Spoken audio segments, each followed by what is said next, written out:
Prepare to be completely blown away. Sylvester Stallone needs no introduction, and the man is a household name at this point. Last year, his documentary Sly was released on Netflix, which covers his rise to fame, struggles from his childhood, and the challenges that he faced along the way. But as he went on the Unwaxed podcast, which is hosted by his daughters, he revealed groundbreaking secrets related to his mother. Before I go on with the video, make sure to subscribe for more discussions just like this. There was a really interesting point that you made in your documentary that I don't think a lot of people picked up on, but I did. You had said that your mom was nervous to have you. She didn't want you, Not at right? all. And I thought to myself, you quite literally came into the world unwanted. Oh, yeah. And your first experience of life was you felt this negative energy. I don't want this kid. Your dad wasn't excited. Your mom wasn't excited. Did you ever, as a child, feel that at any moment when you were cognizant enough to understand, oh, wow, I actually don't feel loved, feel anything? It's odd because the earmarks are there. I'm a little hesitant, but too incredibly repetitive because it was told to me so many times. My mother would say,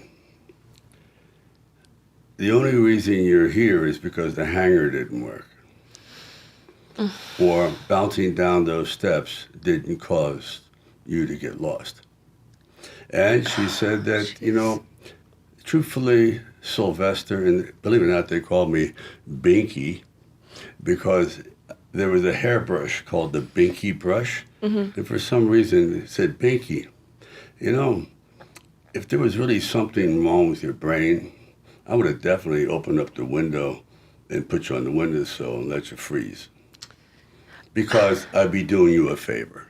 That's right, Stallone is an abortion survivor. For context, the podcast was released a year ago, but only went viral recently as we're nearing elections, and this is one of the key topics for both campaigns. It started when Students for Life of America posted a clip from the podcast on X, which reached around 17,000 people. Breitbart also did an article on it, which led to him gaining more traction. Just looking at the character of Jackie Stallone, you can see that she wasn't a balanced person. Known for eccentric personality and unpredictable behavior, she often made headlines for her strange public appearances and unconventional ideas, whether it was her involvement in astrology or her brief stint in professional wrestling. But that is not all that Sylvester revealed. Watch what he had to say next. Your brain is too young to compute. I almost thought she was joking. Yeah, of course. Well, yeah, what type of mother says that to their child? I mean, that's actually something we've been questioning when we were watching the documentary is, between us, we all know, the abuse you went through with your mother, but and we definitely want to dive into your father's psyche and the why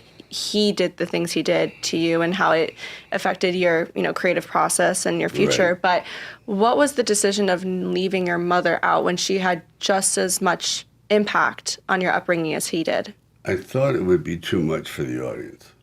I thought that they would say, he's making this up, or perhaps he's looking for sympathy, because it's when you're young, you're kind of naive and foolish. You go, maybe everyone's mother is like this. Right. I never really hung out with other people, so I didn't know what a happy home was. I thought this is normal, modus operandi. Right.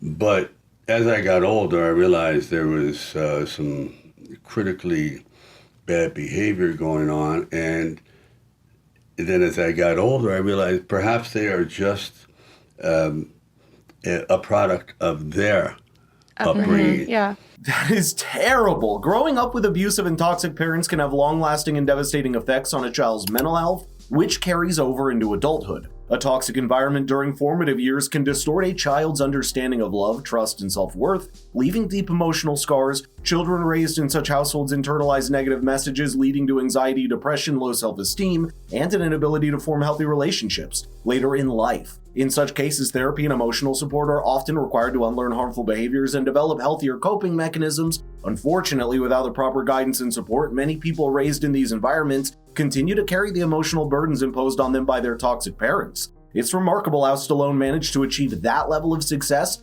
despite being poorly treated by his parents. It's almost as if his performance as Rocky wasn't just acting, but is a manifestation of his own struggle and resilience. But he has more to say on his mother's background. Watch next. My mother was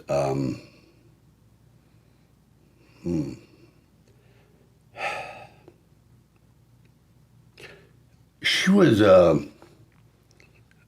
troubled person. She was put into an orphanage, and a very cruel orphanage. It was, you're tied to the bed, you're whipped, and she was terribly molested. Wow. And I think her ability to ever show love was short-circuited. She literally couldn't stand to be touched or touch at all. The scars of the past are still visible on his face as he's struggling to muster up words to describe the situation. But despite all the abuse he endured from his mother, Stallone showed remarkable emotional maturity and strength by trying to understand the reason behind her behavior. Now, don't quote me on this, but I think his daughter's never heard these stories before, which shows that instead of holding grudges or letting these events define his life, Sly sought to make sense of her actions, demonstrating a great level of empathy. It takes a great deal of mental strength to attempt to rationalize the actions of someone who caused pain,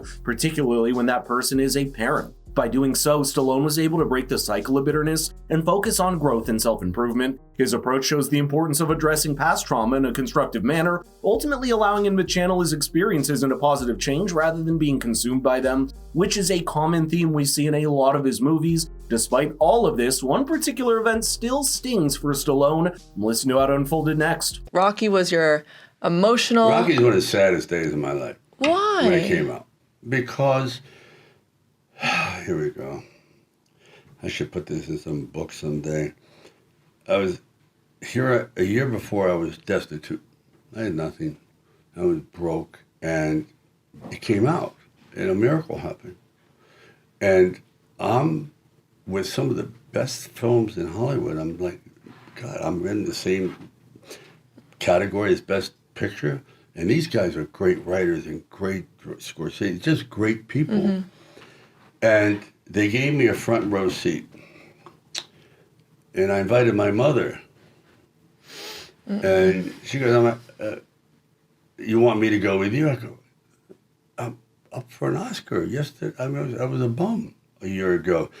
She goes, all right, but you have to invite Vivian. I go, who's Vivian? She goes, my hairdresser. I don't have a seat for your hairdresser. It's you and me. Front row at the Oscars. Oh, He goes, my gosh. if you don't invite Vivian, I'm not coming. I go, you haven't seen Vivian in 10 years. She lives in Washington, D.C. He says, I want to see Vivian with me, and then I'll go. Well, she didn't go. So you just went alone? Mm-hmm. To be completely honest with you, this shows the true extent of her character. Why would one make excuses to not be present at an event that's celebrating their child's success? But Stallone isn't the only Hollywood celebrity that came forward with news of being an abortion survivor. You see, in recent years, many actors shared similar stories, and the most notable of them is the legendary actor Jack Nicholson, whose mother conceived him when she was a teenager and almost went with the abortion choice. However, she chose not to at the end, but Nicholson was raised by his grandparents, who pretended to be his real parents and was told his real mother was his sister. This led him to become pro-life, where he said in a previous interview, quote, I'm very contra in my constituency in terms of abortion because I'm positively against it. I don't have the right to any other view. My emotion is gratitude literally for my life. But apart from this, what are your thoughts? I know this is a sensitive topic, so let's keep it civil in the comments down below.